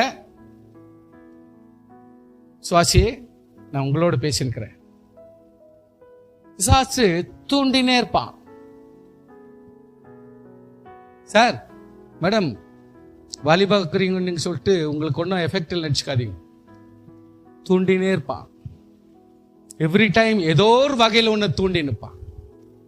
சும்மா விட மாட்டான். பவுலப்போஸ்தலன் சொன்னாரு, எனக்கு முள் கொடுக்கப்பட்டிருக்குதுன்னு. முள் இல்லாதவங்க யாருமே இங்க இல்ல. நல்லா கவனிச்சுங்க ப்ளீஸ். யாருன்னா அப்படி நினைச்சிருந்தீங்கன்னா you are in the danger position. உங்களுக்கு முள் இருந்துனே இருக்கும். உங்களை தூண்டுறதுக்கு ஒரு பிசாசுனுடைய ஏதோ ஒரு தூண்டுகோல் ஒன்று இருந்துனே இருக்கும். ஏதோ ஒரு வகையில் ஒரு அவிசுவாசமோ அழையோ துக்கமோ யாராவது ஒருத்தர் மூலியமா உங்களுக்கு வேதனையோ இல்லை உங்களுக்கு அசமாதானத்தை கொடுத்துக்கினே ஒருத்தர் இருந்துனே இருப்பாங்க. அது எங்க இருக்குவாங்க? லண்டன்ல இருக்க மாட்டாங்க. அவங்க வீட்டு மேல இல்ல பர்ண கீழெல்லாம் இருக்க மாட்டாங்க. உன் கூடவே இருப்பாங்க. ஸ்தோத்திரம் பண்ணுங்க பார்க்கலாம். ஹல்லேலூயா. அவன் தெரியும் யாரை வச்சு தூண்டுனா இந்த கதை நடக்கும். அப்பப்போ போக் பண்ணினே இருக்கும், சுருக்குன்னு பொத்திக்கினே இருக்கும். சுவாசியே, இதை நீ மறந்துட்டேனா நீ ரொம்ப ரொம்ப தோல்வியில இறங்கிடுவ. நான் என்னன்றேன், கையை கீழே இப்படி போடுங்க, நான் ஜெயிப்பேன். சொல்லுங்க, நான் ஜெயிப்பேன். எவ்வளோனா தூண்டு, நான் ஒரு விசுவாசி. என்னை இயேசு கைவிட மாட்டார். நான் ருஸ்துமா எல்லா தூண்டுதலுக்கும் மேல நான் ஜெயிப்பேன். சொல்லுங்க பார்க்கலாம். ஹல்லேலூயா. நான் ஜெயிப்பேன். ஹல்லேலூயா. நான் ஜெயிப்பேன். சம்திங் பாசிட்டிவ், சம்திங் நேச்சுரலா, ஏதோ ஒரு காரியம் என்ன நோண்டினே இருக்கும். ஆல் ரைட், நான் ஜெயிப்பேன். இது பணத்தினால இல்ல, பொருள்னால இல்ல, இயேசுவின் ரத்தத்தினால. ஆனபடினால இது முடியும், நம்மளால முடியும். ஸ்தோத்திரம் பண்ணுங்க பார்க்கலாம். அதனால நான் ஜெயிப்பேன். இப்போ ஆண்டவர் என்ன முக்கியமான வார்த்தை சொல்றாரு, தம்முடைய கையில் பிதா எல்லாவற்றையும் ஒப்பு கொடுத்தார் என்பதையும். பாத்தீங்களா, ஸ்டேட்மெண்ட் அது. It is a statement. நீங்க பரட்டுறதோ உருட்டுறதெல்லாம் முடியாது. கரெக்டா வேர்த்து அப்படியே அங்கீகரிக்கணும், அங்கே அக்செப்ட் பண்ணணும். எது இயேசு கிறிஸ்துனுடைய கையிலே பிதாவானவர் எல்லா பவரும் கொடுத்திருக்கிறார். So it is possible. Number 2, தாம் தேவனிடத்திலிருந்து வந்ததையும், நம்ம இயேசு கிறிஸ்துவானவர் எங்கிருந்து வந்தார்? தேவனிடத்தில் வந்தார். நம்ம பிதாவை ஏற்றுக்கொள்கிறோம், இயேசு கிறிஸ்துவை ஏற்றுக்கொள்கிறோம், இனிமேல பரிசுத்த ஆவியை ஏற்றுக்கொள்ள போகிறோம் ஆஃப்டர் திஸ் இன்ஸ்டன்ட். சோ அப்போ 3 பேர் யாரு? ஒரே ஒருத்தர் தான். ஆனால் 3 விதமான சூழ்நிலையில நம்மளை சந்திக்கிறபடினாலே 3 விதமான பெனிஃபிட் நமக்கு கிடைக்குது அட் த சேம் டைம். என்னன்றாரு, நான் தேவனிடத்தில் போகிறதையும் அறிந்து, நான் இப்ப எங்க போறேன்? தேவனிடத்தில் தான் போறேன் என்பதை அறிந்திருக்க வேண்டும். நெக்ஸ்ட் இருந்தாரு, போஜனத்தை விழுந்து ஒரு சீலை எடுத்து அறையில் கட்டி கொண்டு பின்பு பாத்திரத்தில் தண்ணீர் வார்த்து சீஷர்கள் கால்களை கழுவும்படி. சீஷர்களுடைய கால்களை, ஆஃப்டர் ஆல் ஒரு தேவன் மனுஷருடைய கால்களை கழுவி கொண்டிருக்கிறார். ஏன் கழுவுறார்? நானும் மனுஷனுடைய ஸ்தானத்துல வர்றேன்றதுனால தான் அவர் கழுவுறார். ஞாபகம் பண்ணிக்கிறீங்களா? நான் எவ்வளவு பெரிய ஆளாக்கலாம், தகுதி பெற்றிருக்கலாம். You may be a bureaucrat, you may be a bishop, you may be so many things. ஆனா என்னுடைய மனுஷன் திடீர்னு ஒரு 100 feet மனுஷனா நான் மாற முடியாது. எப்படி இருந்தாலும் இவ்வளவுதான். இதை வச்சுக்கினே கர்த்தர் பெரிய காரியத்தை செய்வார். ஹல்லேலூயா. அப்படி இருக்கும் பொழுது அதே லெவலுக்கு ஆண்டவர் மற்றவர்களையும் கர்த்தர் ஆசீர்வதிக்க முடியும். ஸ்தோத்திரம் பண்ணுங்க பார்க்கலாம். ஹல்லேலூயா. எனக்கு கீழ்த்தரமா இருக்கிறவர்களும், எனக்கு எதிர்ப்பா இருக்கிறவர்களும், எனக்கு விரோதியா இருக்கிறவர்களும் யாரா இருந்தாலும் கர்த்தர் அவர்களையும் நேசிக்கிறபடினாலே அவர்களையும் கர்த்தர் பலப்படுத்த முடியும். ஆனபடினால் என்னை நேசிக்கிற கர்த்தர் மற்ற எல்லாரும் நேசிக்கிறபடினால், நாம் பெரியவனா இருந்தாலும் அந்த சிறியவனையும் உயர்த்தும்படி அவன் கால்களை நாம் கழுகுறதுல ஒரு தப்பும் கிடையாதுன்றார். சோ ஒரு லீடர், ஒரு சேவகனா மாறுறது என்னைக்குமே தப்பு கிடையாது. ஒரு பாஸ்டரா இருக்கிறவன் பணிந்து போகிறதுக்கு எந்த விதத்திலும் தொந்தரவு இல்லைன்றார் ஆண்டவர். ஸ்தோத்திரம். ஹல்லேலூயா. ஸ்தோத்திரம். இப்ப பேதுரு என்னன்றாரு? சீமோன் பேதுரு வந்த போது அவரை நோக்கி, ஆண்டவரே நீர் என் கால்களை கழுவலாமா? ஆண்டவரே இது எப்படி முடியும்? நீர் எப்படிப்பட்ட ஆளுன்றது நான் தெரிஞ்சுமே அப்படின்றப்போ அவர் பிரதித்திரமாக நான் செய்கிறேன் அறிவாய், இனிமேல் அறிவாய். பேதுருவை நோக்கி ஒரு காலம் கழுவப்படக்கூடாது என்றார். இப்பதான் இருக்கிற ஸ்டேட்மெண்ட் என்ன தெரியுங்களா? நான் உன்னை கழுவாவிட்டால். ஸ்டேட்மெண்ட் ரொம்ப கேர்ஃபுல்லா இருக்கணும் இந்த இடத்துல. நான் உன்னை கழுவாவிட்டால் என்னிடத்தில் உனக்கு பங்கில்லை. பாருங்க, இதுக்கு 1000 மீனிங் இருக்குது. ஹல்லேலூயா. இதுக்கு 1000 மீனிங் இருக்குது. படிங்க அந்த வார்த்தை. இப்ப நான் படிச்சத பங்கு இல்லை. இயேசு கிறிஸ்து நம்ம ரட்சிக்காவிட்டால் நமக்கு ரட்சிப்பு இல்லை. இயேசு கிறிஸ்து என்னை சுகப்படுத்தாவிட்டால் எனக்கு சுகம் இல்லை. ஹல்லேலூயா. சொல்லுங்க பார்க்கலாம். ஸ்தோத்திரம் பண்ணுங்க. ஆண்டவரே, எனக்கு ஒரு பேய் பிடிச்சிருந்தா இயேசு கிறிஸ்து என் பிசாசை ஓட்டினால் ஒழிய எனக்கு விடுதலை வராது. ஆண்டவர் என்னை ஆசீர்வதித்தால் ஒழிய எனக்கு ஆசீர்வாதம் வராது. தேவன் என்னை உயர்த்தினால் ஒழிய எனக்கு உயர்வு வராது. ஸ்தோத்திரம் சொல்லுங்க பார்க்கலாம். சைலண்டா இருக்க எல்லாம் ஏஞ்சி நின்று ஸ்தோத்திரம் பண்ணுங்க பார்க்கலாம் கொஞ்ச நேரம். ஆண்டவரே ஸ்தோத்திரம் ஐயா. நீர் என்னை ஆசீர்வதித்தால் ஒழிய எனக்கு ஆசீர்வாதம் வராது. நீர் என்னை சுகப்படுத்தினால் ஒழிய எனக்கு சுகம் வராது. உலகத்தில் எவ்வளவு பெரிய ஆளாக்கலாம், ஆண்டவர் என்னை நன்மையால் பலப்படுத்தினால் ஒழிய எனக்கு நன்மை வராது. அன்பு செலுத்தினால் ஒழிய எனக்கு அன்பு வராது. தேவனே பலப்படுத்தினால பலம் வராது. ஆரோக்கியம் கொடுத்தால் ஒழிய எனக்கு ஆரோக்கியம் வராது. என் கர்த்தர் எனக்கு கொடுத்தால் ஒழிய நன்மை எனக்கு வராது. ரட்சிப்பு வராது, சுகம் வராது, கடத்திலிருந்து விடுதலை வராது, போராட்டத்தில் விடுதலை வராது, பிசாசிலிருந்து விடுதலை வராது. ஆண்டவர் சொல்றார், நான் உன்னை கழுவாவிட்டால் என்னிடத்தில் உனக்கு பங்கு இல்லை. இந்த வார்த்தையை ரொம்ப கவனமா வச்சுங்க. இந்த வார்த்தையை மறுபடியும் கவனத்தில் வச்சுங்க. It is only the possibility. ஆண்டவர் நம்மை ஆசீர்வதிக்க வேண்டும், ஆண்டவர் பலப்படுத்த வேண்டும், ஆண்டவர் சுகப்படுத்த வேண்டும், ஆண்டவர் நன்மையால் நிரப்ப வேண்டும். ஹல்லேலூயா. இல்லைன்னா நம்ம கிட்ட பங்கே இல்லை, ரட்சிக்கப்பட்டவங்களே இல்லை. உட்காருங்க ப்ளீஸ். ஹல்லேலூயா.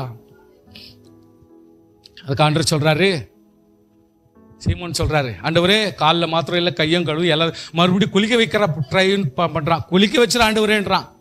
ஆண்டவர் சொல்றார், நான் உன்னை சுத்தப்படுத்தினால் அவன் சுத்தமா இருக்கிறான்.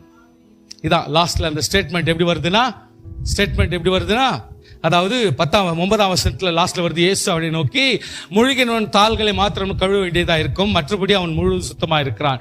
நீங்கள் சுத்தமா இருக்கிறீர்கள். ஆண்டவர் உங்களை சுத்தப்படுத்தினால் நீங்கள் சுத்தமா இருக்கிறீர்கள். ஹல்லேலூயா. உங்களை யாருன்னா பார்த்து நீ பிசாசு பிடிச்சுங்க அப்படின்னு சொன்னாக்கா, என் இயேசு என்னை சுத்தப்படுத்தியிருக்கிறார், நான் சுத்தமுள்ளவன் சொல்லுங்க ஓப்பனா. ஹல்லேலூயா. கர்த்தர் என்னை பலப்படுத்தியிருக்கிறார், நான் பலன் உள்ளவன். ஹல்லேலூயா. பேச தெரியணும். சில நேரத்துல நம்ம ஜெபிக்கும் பொழுது கூட அத்தாரிட்டியோடு சொல்ல தரணும். அங்க தத்தி மாதிரி பூச்சி காட்டுறதெல்லாம் வச்சு கூடாது. கர்த்தருடைய பிள்ளைகள், கர்த்தர் என்னை சுத்தப்படுத்தி இருக்கிறார், நான் சுத்தமுள்ளவனாய் இருக்கிறேன், கர்த்தர் என்னை பலப்படுத்தி இருக்கிறார், கர்த்தர் என்னை பலமாய் வைத்திருக்கிறார் சொல்ல தரணும். ஜெபத்துல கூட அதிகாரத்தோடு பேச தெரியணும், பணிய தெரியணும், ஒப்பு கொடுக்க தெரியணும். கர்த்தருடைய பிள்ளைகள் ஆண்டவர் தெரிகிறார். 17ஆம் வசனம், நீங்கள் இவைகளை அறிந்திருக்கிறபடினால் இவைகளை செய்வீர்களானால் பாக்கியவான்களா இருப்பீர்கள். கர்த்தருடைய பிள்ளைகளே சுத்தமா இருக்கணும், பாவங்கள் கழுவப்படணும். இயேசு கிறிஸ்து நம்மை சுத்தப்படுத்த வேண்டும், அப்பொழுது சுத்தமாக இருப்போம். கர்த்தர் நம்மை நடத்த போதுமானவர். ஹல்லேலூயா. ஸ்தோத்திரம். நெக்ஸ்ட் பாயிண்ட்ல நான் சொல்றேன், a traitor designated. அதாவது இயேசு கிறிஸ்துவை சிலுவையில் அறைவதற்கு காரணமாயிருக்கிற கர்த்தா இயேசு கிறிஸ்துவை, இல்லைன்னா இயேசு கிறிஸ்துவ சிலுவையில் எப்படி அறைய முடியும்? ஏன்னா எல்லாருக்குமே இயேசு கிறிஸ்து கொலை பண்ணணும்னு அப்பத்திலிருந்தே பிளான். வசனத்தில் நான் சொல்றேன், ஒரு இடத்துல வருது, முழுக்க ஒரு பரிசைங்க பேசிக்கிறாங்க, முழுக்க ஜனங்கள்லாம் டோட்டலா அவன் பக்கமே திரும்பிட்டாங்களே, இன்னும் நம்ம கிட்ட வர வேண்டியது இருக்குது. முழுக்க எல்லாம் அங்கே திரும்பிட்டாங்கயா. இதுக்கு மேல அவங்ககிட்ட திருப்பறதுக்கு என்ன ஆகுது? எல்லா ஜனங்களும் அங்கே ஓட்டாங்க, அவ்வளவுதான் அப்படின்னு பரிசேயர் பேசிக்கிறாங்க. அது எங்க வர்றோம்னா, இயேசு கிறிஸ்து கழுது மேல் உட்கார வச்சுட்டு ஜெருசலேமுக்கு பவனி போற சமயத்துல அந்த இடத்துல அவங்க பேசுவாங்க. அப்படி பேசுவாங்க. ஓஹோ, எல்லாம் டர்ன் அவுட் ஆயிடுச்சு, அங்க பாரு இவ்வளவு மாபு எப்படி சேர்ந்து போறானுங்க பாரு. வந்து இயேசு கிறிஸ்து சொல்லுவாங்க, இயேசுவே கொஞ்சம் சொல்றேன், இயேசுவே நான் கத்துறானுங்க பாரு, இன்னும் சத்தம் போடுறானுங்க பாரு, அவங்களுக்கு கத்தாதேன்னு சொல்லு. ஆண்டவர் சொல்வார், இவர்கள் கூப்பிடலன்னா கல்லுகள், கூப்பிடாத கல்லு, பேசாத கல்லு, முகம் இல்லாத கல்லு, அடையாளம் இல்லாத கல்லு, இன்னைக்கு கல்லா இருக்கிற கல்லு தேவனை துதிக்கிற காலம் வந்தோம். அந்த துதிக்கும் காலம் தான் நம்ம எல்லாரும். கல்லும் மண்ணும் வணங்கி நின்ற நம்ம எல்லாரும் இப்ப தேவனை துதித்து கொண்டிருக்கிறோம். ஹல்லேலூயா. அந்த காலம் வந்தது, அந்த காலம் வந்தது. கல்லும் மண்ணும் வணங்கி கொண்டிருக்கிற நாம் எல்லாரும் துதிக்கிற காலம். ஆண்டவர் சொன்ன அந்த கல்லு இப்ப கூப்பிட்டு கொண்டிருக்கிறது. சோத்திரம் பண்ணுங்க பார்க்கலாம்.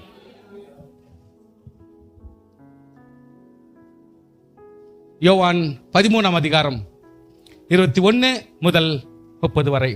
ஜான் 13 வாசிங்க. ஆமாம்.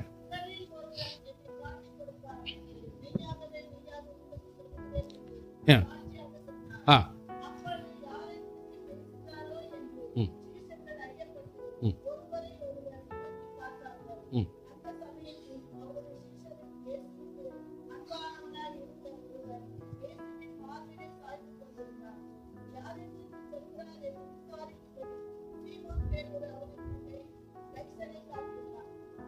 ஆமாம் ஆமாம்மா.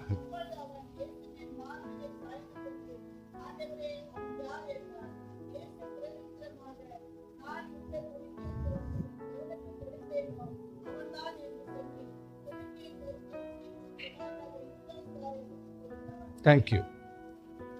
இயேசுவின் மார்பில் சாய்ந்திருந்தவன் யாரு? யார் அவன்? யோவான். சொல்லுமா, தைரியமா சொல்லுமா. Brother, his brother, his own brother. யோவான் கடைசியில் வெளிப்படுத்தல எழுதுறோம் அவர் தான். இயேசுவின் மார்பில் சாய்ந்திருக்கிறோம். இனிமேல் டவுட் எல்லாம் வரக்கூடாது உங்களுக்கெல்லாம். ஒரு பிரதரை அவர் மார்பில் சாய்ஞ்சிற அளவுக்கு இருக்கிறார்னா இன்னைக்கு சகோதர ஸ்நேகம் எப்படி இருக்கணும் யோசனை பண்ணி பாருங்க. ஏன் இதை பைபிளில் போடுறாங்க? ஏன் இவ்வளோ விளக்கம் சொல்றாங்க? அப்போ பிரதர்ஸ்னா எப்படி அளவில் இருக்கணும்? சில பேர் என்ன பண்ணுவாங்க, பாவத்தில் கூட சேர்ந்துருவாங்க. சில க்ளோஸாக இருக்கணும்னு சொல்லிட்டு தப்புல கூட அவங்க இணைஞ்சிட்டுக்குவாங்க. திருடுற விஷயத்துல கூட அவங்க இணைஞ்சிட்டு இருப்பாங்க. பரிசுத்தத்தில் இணைகிறவர்களே பாசம் உள்ளவர்கள், சகோதரர்கள் பாசம் உள்ளவர்கள். நியாயத்தில் இணைகிறவர்கள் பாசம் உள்ளவர்கள், ஆவிக்குரிய காரியத்தில் இணைகிறவர்கள் மட்டுமே பாசம் உள்ளவர்கள். இந்த இடத்துல ஆண்டவர் தெளிவாய் சொல்லுகிறார்.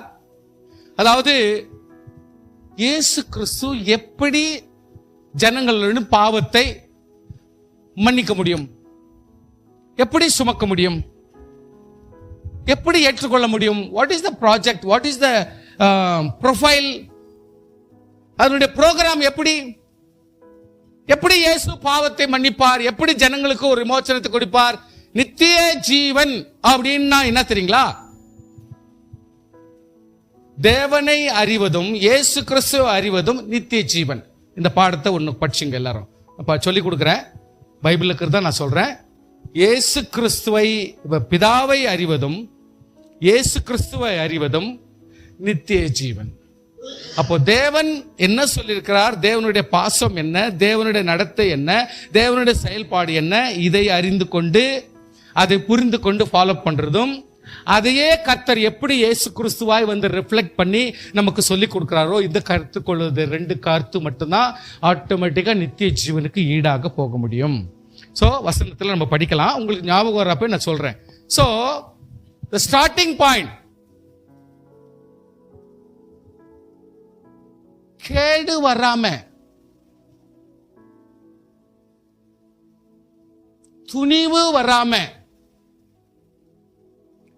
நஷ்டம் வராம ஒரு வெற்றி வர்றது வாய்ப்பில்லை. நல்லா கவனிச்சுங்க. புகஞ்சுக்கினே இருக்கிறத விட ஒரு போராட்டம் வந்தா தான் அதுக்கு ஒரு முடிவு வரும். சோ இயேசு கிறிஸ்துவினுடைய ஜீவன் இப்பொழுது கொடுக்கப்பட வேண்டும். யாரால் கொடுக்கப்படுகிறது? There should be some designated person, ஒரு நியமிக்கப்பட்ட ஒரு ஆள். இன்று இயேசு கிறிஸ்துவினுடைய சரீர இழப்புக்கு காரணமாய் நியமித்துக் கொள்ளுகிறவன் தான் the great person யூதா இஸ்காரியோத். அவன் வேலையை உங்ககிட்ட கேட்டாலும் செய்ய மாட்டீங்க, அந்த வேலையை என்கிட்ட கேட்டதாலும் வானாடா சாமி, இயேசுவே என்னை விட்டுரு சாமி, நான் பழிகாரன் ஆயிடுறேனே அப்படின்னு. இன்னைக்கு உங்களை கேட்டிருந்தாலும் நீங்க அப்படித்தான் சொல்லிப்பாங்க, வானா கர்த்தாவி இதெல்லாம் தெரிஞ்சுதான் நான் செய்யவே மாட்டேன், வானா சாமி, வீட்டில் படுறதே போதும், அப்பப்போ நான் யூதாஸ்காரி பாடும்போது அதோட மோசமாக தான் பட்டுங்கிறேன், வானா சாமி என்பீங்க. இன்னைக்கு யூதாஸ்காரியத்து போல்டா பிசாசை தனக்குள் எடுத்துக்கொண்டு இயேசு கிறிஸ்துவுக்கு கூடவே இருந்து எவ்வளவு கேவலமா இயேசு கிறிஸ்து முத்தத்தினால் காட்டி கொடுக்க முடியும்ன்ற ஒரு கேவலமான ஒரு ஒர்க் பண்ண முடியுமோ, அது அவனால மட்டும்தான் பண்ண முடியும். இங்க இருக்கிற யாராலும் அந்த வேலை செய்ய முடியாதுன்னு நான் நம்புறேன். அதனால தான் கர்த்தர் சாப்பாடு என்னுடைய பிளட், என்னுடைய சரீரம், இந்தா நீ சாப்பிடு அப்படின்னு அந்த துணிக்கையை அவன் கையில் கொடுத்த பிறகு அவங்க கிட்ட போகும் பொழுதே அந்த வேலைக்காக டெசிக்னேஷன், அந்த வேலைக்காக பொறுப்பு கொடுக்கும் பொழுது ஆண்டவர் அவங்ககிட்ட சொல்றார், இந்தா. மற்றவங்க எல்லாருமே பாவ மன்னிப்புக்காக வந்து திருவிந்து எடுக்கிறாங்க, மற்றவங்க எல்லாருமே முன்னேற்றத்துக்காக திருவிந்து எடுக்கிறாங்க. ஆனால் யூதாஸ் காரியத்து திருவிந்து எடுக்கிறதே பாவம் செய்வதற்காக. அவன் அந்த துணிக்கையை வாங்குறான். வாங்கினோடனே கூட பக்சிஸ், பம்பர் ட்ரா கொடுக்கிற மாதிரி ஒரு பிசாசு அவன் கூட போய் சேருது. அது போன உடனே அந்த இடத்த விட்ட ஹி டிபார்ட்ஸ், இவன் அங்கிருந்து விலகிறான், ஆவிக்குரிய ஆசீர்வாதத்திலிருந்து விலகிறான், சத்தியத்திலிருந்து விலகிறான், நியாயத்திலிருந்து விலகிறான், சந்தோஷத்திலிருந்து விலகிறான், ஆசீர்வாதத்திலிருந்து விலகிறான், ரட்சிப்பிலிருந்து விலகிறான், எவ்ரிதிங் விலகிறான்.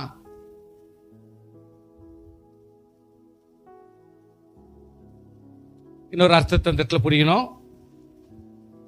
அவனை கேவலப்படுத்துறதுக்காக நான் சொல்லல, நீதிகரிக்கிறேன். ஐ அம் ஜஸ்டிஃபையிங். ஹவ்? ஒரு வீட்டில் வசனம் சொல்லுது, கிளியரா வசனம் சொல்லுது, சீஷர்கள் எல்லாரும் கூடியிருக்கிறாங்க, பந்தி உட்கார்றாங்க பந்திக்காக. அப்பொழுது அந்த வசனத்தை சொல்லுது, லாசரு கூட அந்த பந்தியில் இருக்கிறாராம். லாசரு கூட பந்தியில் இருக்கிறாராம். வசனம் சில கிளீன் ஆகுது. தென் அவங்களுடைய சிஸ்டர் போயிட்டு சமைச்சு கொண்டாடுறாங்க, அவங்களுக்கு வேண்டிய சமையல்லாம் செஞ்சு கொடுக்குறாங்க. அப்பொழுது அந்த மரியாள் அந்த இடத்துல போய் இயேசு கிறிஸ்து பாதத்தில் உட்கார்ந்து இந்த பரிமள தைலத்தை போட்டு அப்படியே ஸ்மெல் எல்லாம் அப்படி வந்து தலைமுடினால நினைக்கும் பொழுது, அப்போ யூதாஸ் காரியத்தை சொல்றாரு, ஏன்னா தேவையில்லாத வேஸ்ட் பண்றாங்களே, தேவையில்லாத நஷ்டத்தை உருவாக்குறாங்களே, தேவையில்லாத வேலையா பண்றாங்களே, இதை ஒரு 200 பணத்துக்கு விட்டுருந்தா எவ்வளவு ஏழைங்களுக்கு கொடுத்துருக்கலாமே. அப்போ ஆண்டவர் நன்றாரு, யூதாஸ் காரியத்தினுடைய பார்வையில் அது பணம். ஆமே, யூதாஸ் காரியத்து பார்வையில் இது எப்படி? பணம், உலகத்தினுடைய சம்பத்து. ஆனால் இயேசு கிறிஸ்து பார்வையில் என்னன்னா, நான் சிலுவையில் அறைய போவதை, அன்றைக்கு 1000 வருஷத்துக்கு முன்னாடி 22ஆம் சங்கீதத்தில் எப்படி இயேசு கிறிஸ்து துணியை சீட்டு போடுறதுலேருந்து அவளை எல்லாம் இவ்வளோ நுணுக்கமான காரியத்தை கூட டேவிட் அவ்வளோ யோசிக்க முடியுமா? அவ்வளோ தூரத்துக்கு திங்க் பண்ண முடியுமா? ஸ்பெசிபிக்கான சில விஷயத்தை கூட தாவீது அவ்வளோ நுணுக்கமா எழுத முடியுமா? இதான் கர்த்தருடைய பிள்ளைன்றது, இதான் கர்த்தருடைய பிள்ளைன்றது. ஹல்லேலூயா. இவ்வளவு நுணுக்கமா அந்த இது கூட பங்கிட்டு போடுவார்கள்ன்றத கூட எப்படி அவன் யோசித்து தியானம் பண்ண முடியும்?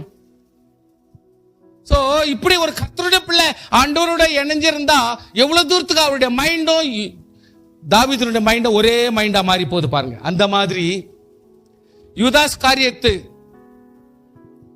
பணத்தினால அவனுடைய மைண்ட் நிரம்பிட்டுக்குது. ஆனால் இயேசு கிறிஸ்து என்ன சொல்றாரு? இன்னும் கொஞ்ச நாள்ல இயேசு கிறிஸ்து மரிக்க போகிறது. விசுவாஸ், அதாவது சீஷர்களை நம்ப மாட்டேன்றாங்க. சீஷர்களை நம்பல. அவங்க நினைச்சாங்க இயேசு கிறிஸ்து ஒரு பெரிய ராஜாவா மாறிடுவாரு, நம்ம எல்லாருமே மினிஸ்டர் ஆயிடலாம் அப்படின்ற எண்ணத்துல தான் இருக்கிறாங்க. அதனால தான் அவங்களோட வாழ்க்கையில தோல்வி.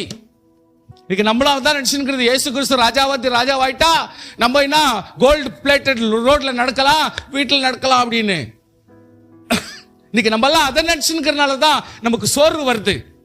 ஆண்டவர் நன்றாரு, ஆண்டவராகிய இயேசு கிறிஸ்து இன்னும் கொஞ்ச நாள்ல மரிக்க போகிறதை, அவர் மரிக்கும் பொழுது அந்த வாசனை திரவியத்தை போட்டு ஒரு சடலத்தை ஒரு வாசனை வராம பத்திரப்படுத்தக்கூடிய வாசனை திரவியம் இந்த ஸ்திரீ போடுறா அப்படின்றத அந்த இடத்துல கர்த்தர் ஞாபகப்படுத்துறார். இயேசு கிறிஸ்துவினுடைய மரணத்தை குறித்து ஆண்டவர் ஞாபகப்படுத்துகிறார். ஆனால் யூதாஸ் காரியத்து பணத்தை குறித்ததான கவலை. சோ இப்படிப்பட்ட பல இடத்துல ஜனங்களை இவங்க சீஷர்களை சொல்லுவாங்க, என்னத்துக்கு அனுப்புனாரு தெரியலையே, எதனா ஃபங்க்ஷனுக்கும் அதனால எதனா வாங்கி ஏற்பாடு பண்ணுன்னு சொல்லிட்டு கர்த்தர் சொல்லியிருப்பாரு. அதனால தான் அவன் வாங்கி சைலண்டா போய் நேக்கிறான் பாரு, சாப்பிட்டு போய் நேப்பிட்டா பாரு அவன் அப்படி சொல்றாங்க. சோ கர்த்தருடைய பிள்ளைகளே, எப்பொழுதுமே இந்த இடத்துல ஆண்டவராகிய கர்த்தர் யூதாஸ் பணப்பையை வைத்திருந்தபடினால் அவன் போய் பண்டிகைக்கு தேவையான கொள்ளும்படியாக தரித்திற்கு ஏதாவது கொடுக்கும்படியாவது இயேசு அவனிடத்துல சொல்லியிருப்பார் என்று சிலர் நினைத்தார்கள். அவன் அந்த துணிக்கையை வாங்கின உடனே புறப்பட்டு போனான். அது ராக்காலமா இருந்தது. ஹல்லேலூயா. ராக்காலம் அப்படின்னா அதனுடைய மீனிங் கொஞ்சம் இருக்குதுங்க ப்ளீஸ். நமக்கு சரியில்லாத நேரம், நமக்கு ஒரு துக்கமான நேரம், நமக்கு வேதனையான நேரம், நமக்கு சிலதெல்லாம் சகலமா கன்வீனியன்டா இல்லாத நேரம், நமக்கு எல்லாமே அனுகூலமா இல்லாத நேரம், அது நம்முடைய ஜெபமா இருக்கட்டும், அது நம்முடைய உபவாச நாளாய் இருக்கட்டும். நமக்கு ஒரு துக்க நாள் ஒரு ஜெபமாக இருக்கட்டும், ஒரு உபவாச நாளாய் நாம் மாற்றிக்கொள்ளலாம். ராக்காலங்களிலே நீங்கள் எதையும் டிசைட் பண்ணாதீங்க, மூவ் பண்ணாதீங்க, எந்த இடத்துலையும் பிரயாணம் பண்ணாதீங்க. கர்த்தர் பெரியவர், உங்களை நடத்துவார். அது விசுவாசிக்கு மட்டும்தான் தெரியும் எது ராக்காலம் எது நல்ல காலம் சொல்லிட்டு. ஹல்லேலூயா. அது இருட்டிலும் சரி பகலிலும் சரி, ராக்காலம் என்பது விசுவாசிகள் ஆவிக்குரிய அபிஷேகம், ஆவிக்குரிய நடத்துதல் இல்லாத காலம். ஹல்லேலூயா. அப்படிப்பட்ட நேரம், அப்படிப்பட்ட சூழ்நிலை நீங்கள் ரொம்ப ராக்காலமாக நினைத்து நீங்கள் கர்த்தருக்குள் பலப்பட வேண்டும். ஹல்லேலூயா. சோ கர்த்தருடைய பிள்ளைகளே, இதோடு கூட என்னுடைய கான்செப்ட் முடியுது. பட் 2 வார்த்தைகள், ஆறுதலான வார்த்தைகள் ஆண்டவர் சொல்லியிருக்கிறார். அதை மட்டும் நான் சொல்லி நான் முடிக்கிறேன். ஆண்டவர் சொன்ன சில பார்ட்டிங் நல்ல வார்த்தைகளை சொல்லி முடிக்கிறார். அது எப்படின்னு சொன்னா, for example John 14 chapter 1st verse வாசிங்க. ஆமென். ஆமா.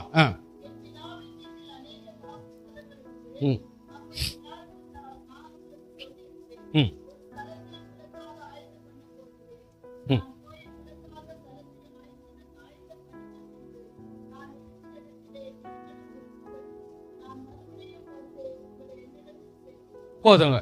இப்போ நிறைய காரியத்தை படிக்கிறத விட ஜஸ்ட் ஒரு 3 வசனம் மட்டும் இன்னைக்கு நீங்க மனசுல வச்சுங்க.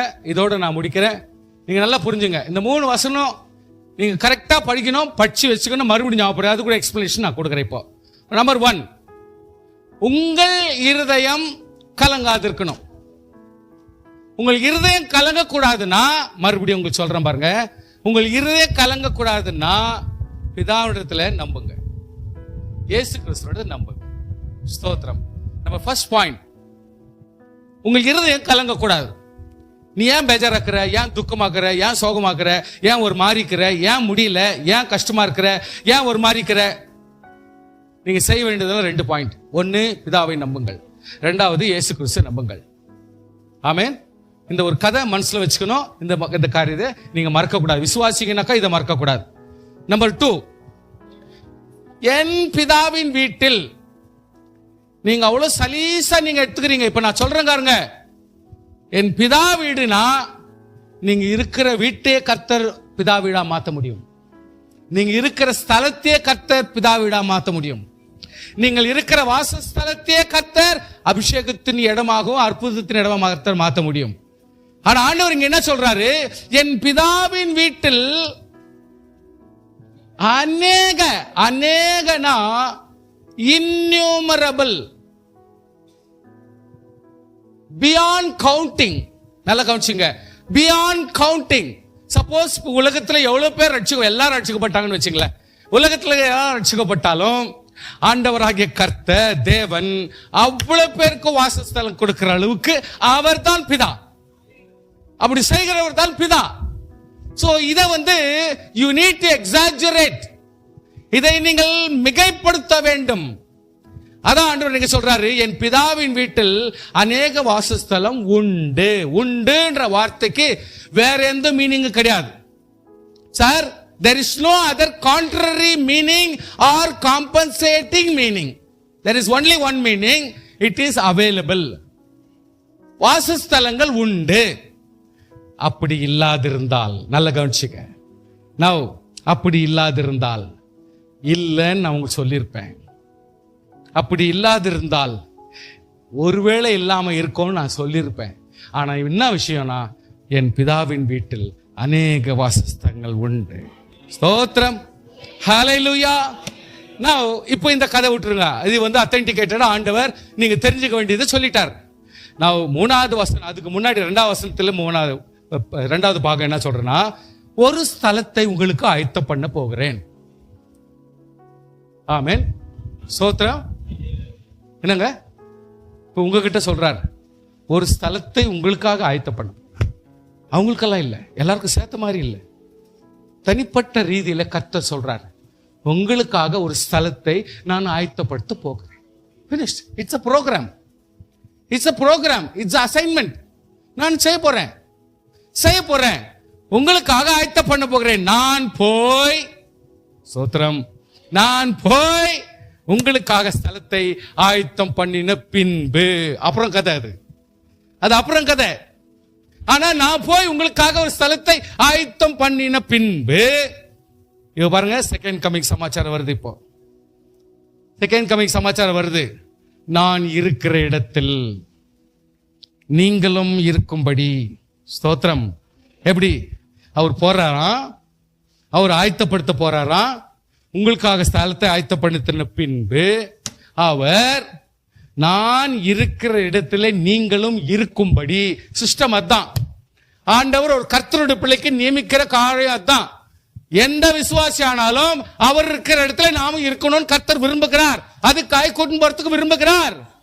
சோ நான் போய் உங்களுக்கு ஸ்தலத்தை ஆயத்தம் பண்ணின பின்பு, நான் இருக்கிற இடத்துல நீங்கள் இருக்கும்படி நான் மறுபடியும் வந்து, ஸ்தோத்திரம், நல்லா புரிஞ்சுங்க, நான் மறுபடியும் வந்து உங்களை என்னிடத்தில் சேர்த்துக் கொள்வேன். This is what the second coming. Hallelujah. கரங்களை ஸ்தோத்திரம் பண்ணுங்க. நம்ம எல்லாரும் ஜெபம் பண்ணலாமா? கர்த்தரை கண்களை மூடி ஜெபம் பண்ணலாம். நிறைய விஷயம் இருக்குது, டைம் இல்லை. நம்ம நெக்ஸ்ட் சண்டே பார்த்துக்கலாம். நம்ம எல்லாரும் ஜெபம் பண்ணலாமே. ஸ்தோத்திரம், ஸ்தோத்திரம், ஸ்தோத்திரம், ஸ்தோத்திரம் கர்த்தாவே, ஸ்தோத்திரம் கர்த்தாவே. வந்து அவர் நமக்காய் ஆயத்தம் படுத்தின பின்பு அவர் வந்து மறுபடியும் அவர் இருக்கிற இடத்துல நாம் இருக்கும்படிக்கு, ஹalleluya, நம்மை மறுபடியும் வந்து உங்களை என்னிடத்தில் சேர்த்துக் கொள்வேன் என்ற வாக்குத்தத்தத்துக்காக ஸ்தோத்திரம். உங்களுக்கு சமாதானத்தை வைத்து போகிறேன். உலகம் கொடுக்கிற பிரகாரம் கொடுக்கிறது இல்லை. ஹalleluya, ஹalleluya, ஹalleluya.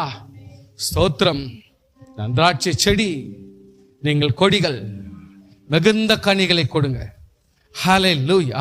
எவ்வளவு பெரிய ஆசீர்வாதமான காரியங்களை எல்லாம் கர்த்தர் வச்சிருக்கார். அவர்தான் வழி. ஹalleluya. என்னை கண்டவன் பிதாவை கண்டான். ஹalleluya. ஸ்தோத்திரம், ஸ்தோத்திரம். என்னை விசுவாசிக்கிறவன் நான் செய்கிற கிரியைகளை தானும் செய்வான், இவைகளை பார்க்கலும் பெரிய காரியங்களை செய்வான். நீங்கள் என்னிடத்தில் அன்பா இருந்தால் என் கற்பனைகளை கை கொள்ளுங்கள். உங்களுக்காக ஒரு தேற்றரவாளனை அனுப்புகிறேன். அவர் வருவார். நான் போனாதான் அவர் வர முடியும். அதனால நான் போகிறது உங்களுக்கு நல்லது. ஆவியாகிய தேற்றரவாளன் எல்லாவற்றையும் உங்களுக்கு போதித்து, நான் சொன்ன எல்லாவற்றையும் உங்களுக்கு ஞாபகம் ஊட்டுவார். சகல சத்தியத்தை உங்களுக்கு நடத்துகிற ஆவியானவர் நமக்கு வருகிறது நல்லது என்று சொன்னார். அதே மாதிரி வந்த ஆவியானவருக்காய் ஸ்தோத்திரம். ஹalleluya, ஹalleluya, ஹalleluya.